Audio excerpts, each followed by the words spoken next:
Какво означава да получавам пари в плик? Някои работодатели изплащат част от заплатите не по установения ред, по ведомост с фиш или по банков път, а в брой, кеш, в плик. Така, тези реални доходи не се обявяват и за тях не се внасят задължителни осигурителни вноски и данъци.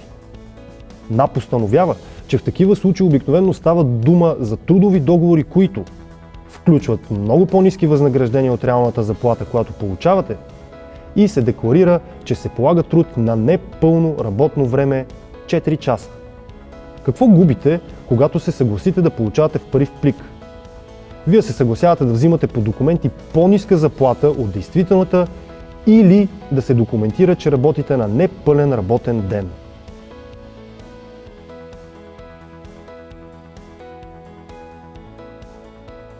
Аз обаче реших да взема парите в плик. На тъмничко, днес, защото ми трябват. Как обаче това ще се отрази на бъдещето ми, ще ви кажа сега. Започваме с достъпа до банкови кредити. Нещата стават много сложни там, защото банковите служители най-много гледат официалния доход. А по начина, по който аз работя, трудно ще ги убедя, че ще мога да върна кредита си. За пенсията. Ще работя много по-дълго време до пенсия, защото в момента с парите в плик ме осигуряват само на 4-часов работен ден. Освен това, ще взимам и по-ниска пенсия, когато стигна до нея, заради ниския си осигурителен доход. Така, за една и съща работа в миналото, човек работил в друга фирма при легални условия, съвсем спокойно ще взима по-висока пенсия от моя милост. Има и нещо друго. Плащането на ръка не позволява на контролните органи да защитят интересите на работещите. Често хората се съгласяват с това, което им предлага работодателя, като си мислят, че когато се разделят с него, ще подадат жалба и след проверка изгубените им права ще бъдат възстановени. За съжаление, това не се случва така. Когато липсват доказателства, а проверката е назад във времето, не винаги е възможно да се види какво точно ви е платено и колко реално време е работил всеки от вас. Още нещо. Средствата, които се превеждат днес, плащат пенсиите на нашите родители. От предишните уроци за пенсионното осигуряване знаем, че осигурителната система в България има 3 основни принципа – солидарност, равнопоставеност и социален диалог. Това означава, че със средствата, които постъпват в фондовете днес, се изплащат пенсиите на нашите родители. И на последно място, но не и по значение, стигаме до обезщетения при болест, майчинство и безработица. Когато официално обявената работна заплата е по-ниска от реалната, парите, които държавата ще ви плати, естествено, че ще бъдат по-малко.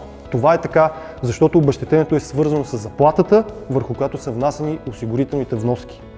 Именно тогава, когато сме най-уязвими при болест, майчинство или когато останем без работа, имаме най-силна нужда от финансова подкрепа, но за съжаление няма как да я получим заради документирането на по-ниски заплати в миналото. Парите в плик не се декларират пред държавата. По този начин работодателят ви не отчита никъде тези средства и не внася данъци и осигуровки. Това ощетява цялото общество, защото държавата не получава достатъчно средства от данъци и осигуровки и не може да финансира добре нито здравеопазването, нито пенсионната система или пък сигурността на гражданите. Видяхме как се взимат пари на тъмно, видяхме какво ни чака и в светлото или не чак толкова светло бъдеще. Всичко зависи от нас. Затова трябва да сте подготвени за това какво ви чака. Какво може да направите? Ако, например, ви осигуряват на заплата по-ниска от тази, която вие получавате, може да сигнализирате на телефона на НАП, знаете го, 0700 18 700.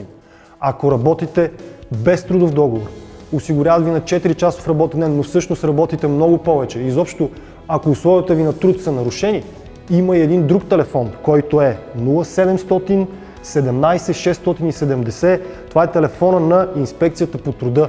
Обаждате се и подавате сигнал, защото трябва да бъдете будни. И още нещо. Ако предпочитате интернет, www.nap.bg с персонален идентификационен код ПИК може да проверите дали всичко е наред с осигуровките ви и трудовия ви договор. Успех ви желая аз!